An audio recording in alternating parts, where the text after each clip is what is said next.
Assalamualaikum warahmatullahi wabarakatuh. Pada pertemuan yang lalu kita sudah belajar membuat kalimat tanya dengan apa. Sekarang kita akan belajar kalimat tanya menggunakan siapa. Sudah siap ya? Yuk kita mulai. Peringatannya, kata tanya apa dan siapa berlainan dalam dua hal. Satu, kata tanya apa mengacu pada benda, hal, dan binatang. Sudah dijelaskan kemarin.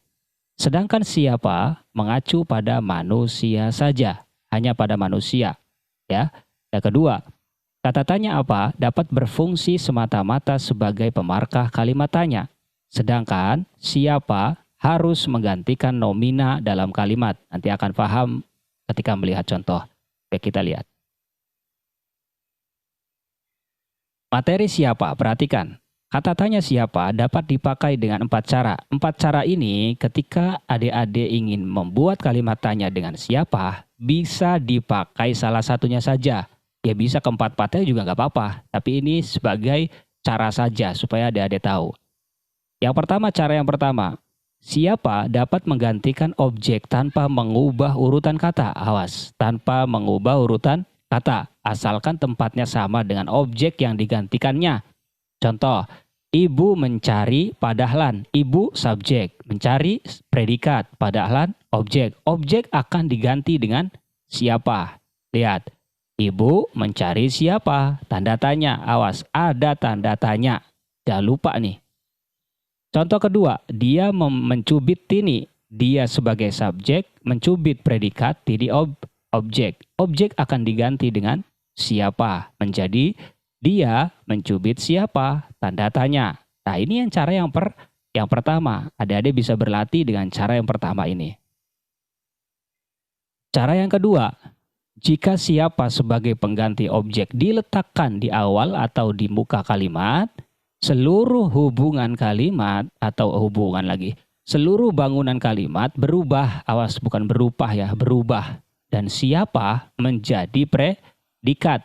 Setelah predikat diikuti oleh subjek. Subjeknya ini berwujud frasa nominal dengan yang. Contoh, ini akan paham dengan contoh. Ibu mencari siapa? Tadi kan udah tuh, subjek, predikat. Ini subjek, ini predikat. Oke, kita ganti siapanya taruh depan. Bagaimana? Siapakah yang ibu cari? Tanda tanya. Ya, siapakah yang ibu cari? Ini sebagai predikat, ya. Nah, subjek diikuti dengan frasa nominal. Yang ibu cari ini sebagai subjek. Contoh yang kedua, dia memukul siapa? Dia sebagai subjek ya, memukul siapa? Predikat, tanda tanya. Nah, diganti taruh depan siapanya. Siapa yang dia pukul? Nah, ini cara yang kedua. Adik-adik bisa berlatih dengan cara yang kedua ini. Cara yang ketiga, dalam kalimat yang subjeknya dimulai dengan kata yang, partikel kah tidak dapat dipakai di belakang predikat. Awas nih, tidak dapat dipakai di belakang predikat. Contoh, siapakah yang menangis? Oke, tanda tanya. Misalkan yangnya mau taruh depan nih, siapanya mau taruh belakang. Bagaimana cara pembentukannya? Yang menangis siapa? Nah gitu caranya. Yang menangis siapa? Gak boleh menulisnya itu yang menangis siapakah? Nah ini salah. Yang betul adalah yang menangis siapa. Gak boleh partikel kah ini ditaruh di belakang predikat. Ini predikat nih.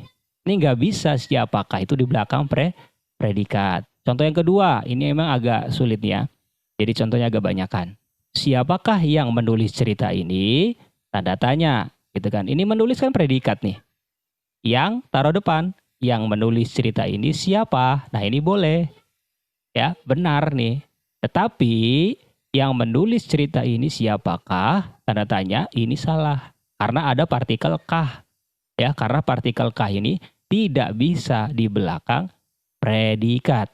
Oke. Ini cara yang ketiga. Adik-adik bisa perhatikan. Cara yang keempat. Siapa dapat pula menggantikan subjek dan menduduki posisi awal kalimat sebagai predikat dengan urutan kata yang sama. Tetapi kata yang harus ditambahkan. Jadi enggak siapa saja tapi harus ada kata yang ini nih. Contoh, Kalimat Yusyanti membeli mobil. Yusyanti sebagai subjek, membeli sebagai predikat, mobil sebagai objek. Lihat, siapa dapat pula menggantikan subjek. Oke, Yusyanti ini subjek, berarti kita harus menggantinya sebagai siapa ya.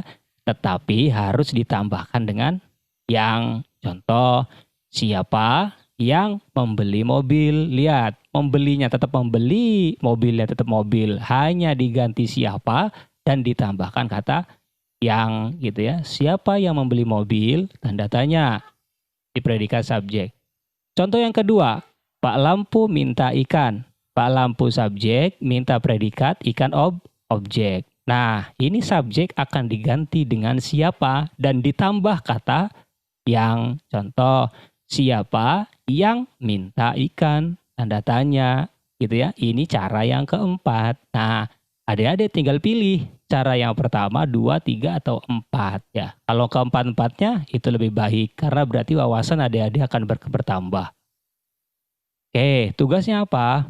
Buatlah kalimat. Kalimat yang mana? Kalimat yang sudah dikirim lewat grup ya. Menjadi apa? Menjadi kalimat tanya dengan menggunakan kata tanya siapa. Awas nih, kata tanya siapa, bukan kapan, bukan apa, bukan bagaimana, bukan di mana, bukan kenapa. Oke, hanya siapa saja. Ya, mungkin itu pertemuan kita pada kali ini. Insya Allah kita akan berjumpa di pertemuan-pertemuan berikutnya. Wassalamualaikum warahmatullahi wabarakatuh.